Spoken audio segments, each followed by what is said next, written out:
Sa espesyal na araw na ito, ipinaabot namin ang taus-pusong pagpapasalamat sa inyo.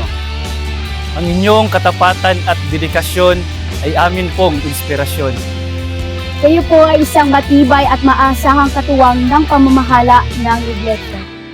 Isang huwaran at masigasig na tagapanguna ng Christian Family Organization. Patuloy kaming makikipagkaisa sa lahat ng mga gawain at aktibidad na inilulunsad ng Christian Family Organization sa layunin po na patuloy na mabigyang kasiyahan ang ating pong Panginoong Diyos.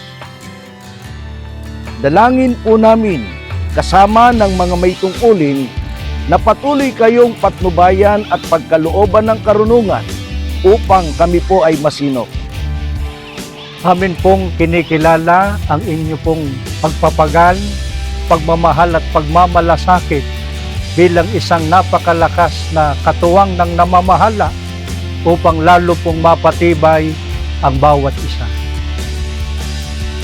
Sa patuloy po na paggabay sa mga programa, lalo na sa pinaigting na gawaing pagpapalaganap sa iba't ibang kaparaanan at sa paggamit po ng makabagong teknolohiya.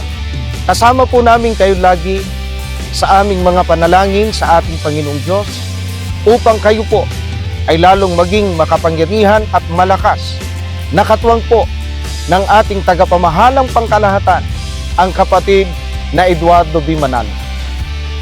Mula po sa distrito ng Davao del Norte, kapatid na Angelo Eranio Manalo, kami po ay buong galang at pagmamahal na bumabati ng Happy Birthday po! Mahal na mahal po namin kayo!